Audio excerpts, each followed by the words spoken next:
From FXEmpire, this is Chris taking a look at the Q3 forecast for the NASDAQ 100 and the S&P 500. But first, a quick word from our sponsor. This video is brought to you by XNES, the world's leading retail brokerage firm, offering ultra-fast execution and no overnight fees. Look for a link in the description below. The NASDAQ 100 has shot straight up in the air over the last couple of months after melting down in what probably can only be described as a little bit of schizophrenic behavior. A lot of this was due to the tariff threats, which now the markets don't seem to be taking seriously at all.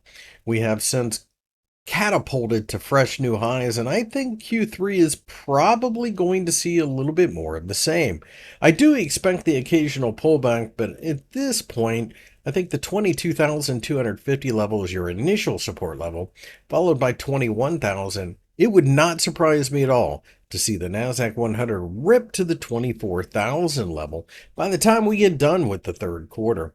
Keep in mind that a lot of this quarter of the year tends to be somewhat quiet, although you would never know it looking at the weekly chart of the last month or so. But with Donald Trump in office, there's always the threat of a tweet that can send things flying.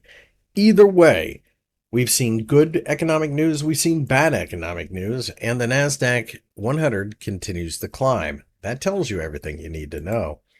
The S&P 500 has hit an all-time high in the beginning of July, as Q3 should continue to see plenty of buying. At this point, it's very likely that we will continue to see somewhere around 5,900, your absolute floor in the market during this quarter.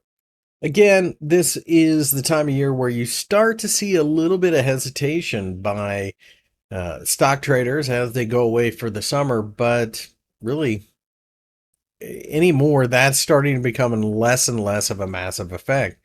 I think dips will continue to be bought into as we have reached all-time highs, and it's likely that we're going to go looking to at least a 6,400 level after a pullback, or perhaps just race to the 6,600 level by the end of the year. I think that's a very realistic target at this point.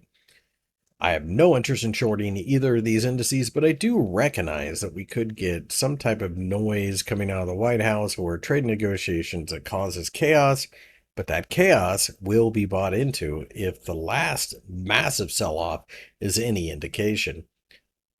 My name's Chris. I work for FXEmpire. If you enjoyed the video, give me a thumbs up and subscribe to the channel for more analysis.